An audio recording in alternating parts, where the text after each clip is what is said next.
헬라어 단어는 2578번. 캄푸토, 굽히다, 절하다, 무릎 꿇다 많이 연결되지는 않았어요. 캄푸토가 어떻게 기록되어져 있나 같이 한번 보도록 하겠습니다. 에베소서 3장 15절입니다.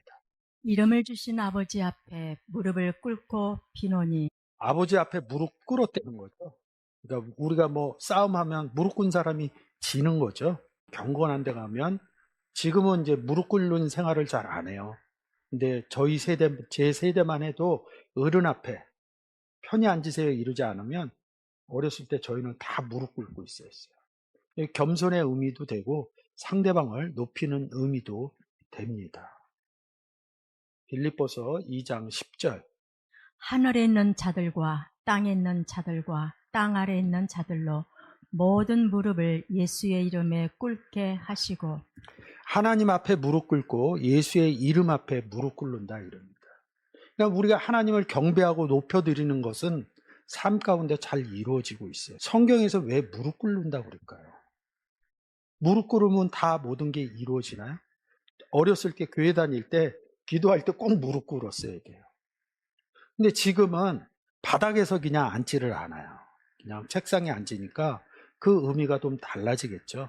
간단하게 이렇게 생각하면 됩니다. 에베소서 3장 15절이나 빌립보서 2장 10절은 구원 얻은 상태를 얘기해 주는 거예요. 하나님 앞에 갔다. 예수 그리스도 앞에 갔다. 이런 뜻으로 예수 그리스도를 영접했다. 이런 의미를 캄푸토라는 단어를 통해서 구원받았다를 무릎 꿇었다. 근데 우리는 세상에서 얘기한 것처럼 무릎 꿇는 의미를 얘기를 하죠. 로마서 11장 4절입니다.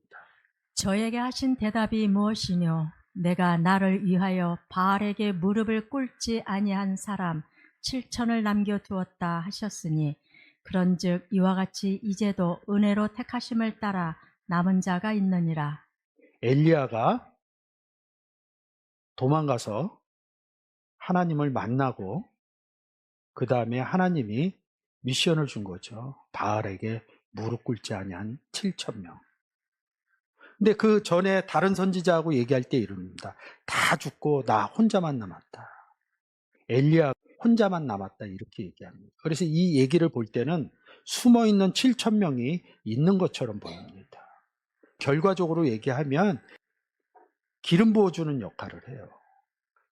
너희를 그리스도 안에서 하나님이 기름 부어줬다. 구원의 상태를 얘기하는 거거든요. 7,000명에게 너는 기름을 보여줘야 된다. 무릎 꿇지 않은 7,000명 얘기할 때 아합 왕 때예요.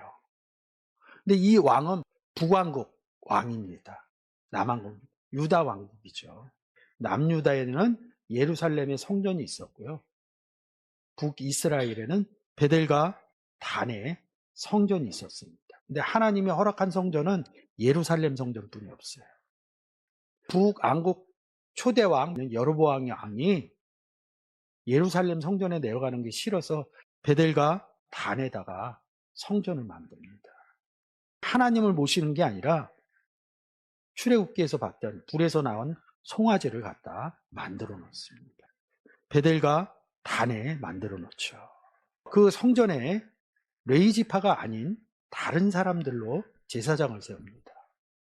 북이스라엘 백성이 3대 절기 때 예루살렘으로 내려갈까 봐 절기의 날짜들을 다 한 달로 미룹니다. 여로보암의 3대제예요. 남왕국은 예수님이 오면 이 계보를 다 얘기를 해요. 남왕국 왕들은 구원 얻은 사람, 북왕국 왕들은 구원 얻지 못한 사람, 이렇게 간편하게 생각을 됩니다. 북왕국에는 바알 선지자와 아세라 선지자가 있었어요.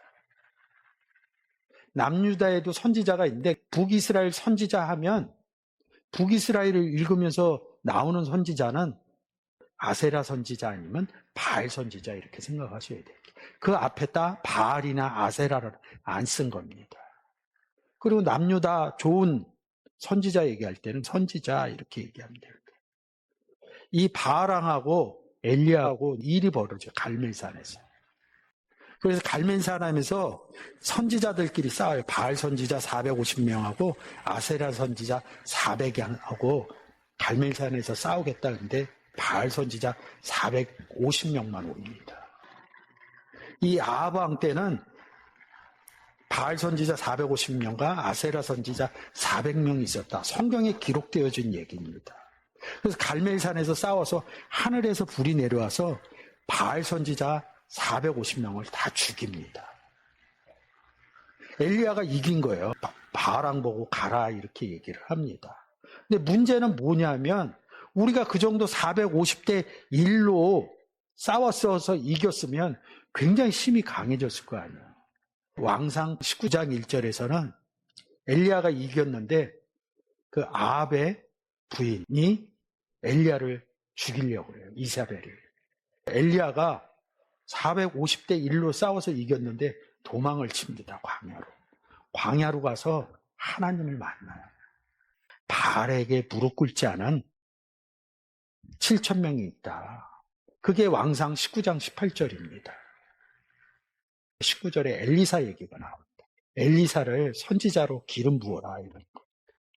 무릎 꿇지 않은 7,000명 중에 한 명이 엘리사였던 거예요. 후대 선지자가 됩니다. 숨어있던 7,000명이 아니라 엘리사가 바알에게 무릎 꿇지 않은 7,000명을 전도해야 될 일을 만들어 놓은 것입니다. 광야에서 강건하게 만들어 주신 겁니다. 엘리사만 혼자 싸운 게 아니라 각지에 숨어 있었던 7,000명을 모아줬구나 이렇게 생각하는데 그 성경의 내용을 보면 그렇지가 않아요. 무릎 꿇지 않은 것이 무엇이냐? 무릎 꿇게 하는, 하나님 앞에 가서 무릎 꿇게 하는, 예수 그리스도 앞에 가서 무릎 꿇게, 구원의 사역을 얘기하는 것이거든. 근데 바알 선지자 450인은 죽고 다시 강건해졌는데 아세라 선지자 400인은 남아있어요. 누구 왕 밑에 있었던 선지자예요? 아합 왕 밑에 있었던 선지자입니다. 왕상 18장, 19장의 내용을 얘기한 거고 왕상 22장에서는 아합 왕 이스라엘 왕이 여호사밧 남유다 왕하고 전쟁을 하려고 해요. 이게 불안한 거예요. 나가서 전쟁하면 자기가 이길지 안 이길지.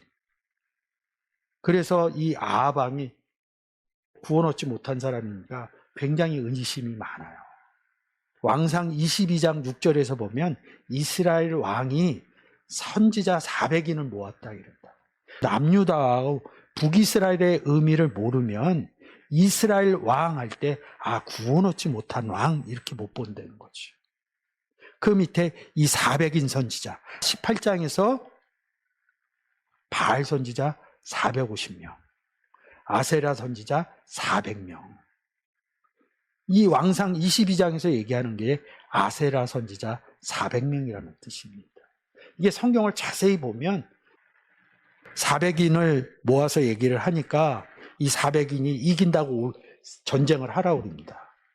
북이스라엘은 아합 옆에 보면 선지자, 여기 미가야라고 써있죠. 미가야 선지자가 있었어요. 하나님의 선지자죠. 이 선지자를 불러옵니다. 처음에는 이긴다고 올라가라고 그래요. 이 아합 왕이 의심이 많았나 봐요. 너 솔직히 얘기해라 그랬더니 죽는다. 아세라 선지자 중에 하나 중에 대표적인 선지자 시드기야라는 사람이 있습니다. 미가의 뺨을 때리면서 여호와의 영이 나한테 안 떠났다. 네가 무슨 말을 하느냐. 전쟁에 이긴다고 전쟁하러 가는데 한 병사가 활로 쏩니다. 근데 아합 왕이 맞아요. 활에 맞아서 죽습니다. 이 왕상 18장, 19장, 22장의 내용은 구원받아지는 바알에게 무릎 꿇지 않은 7,000명의 얘기로 보시면 재밌습니다. 여러분들이 성경을 볼 때 누구에게 무릎 꿇었느냐 이거죠. 아버지 앞에 무릎 꿇는 사람이 있고요. 예수 이름 앞에 무릎 꿇는 사람이 있고요. 요한복음 6장의 맨 끝에 유다 얘기 나오죠.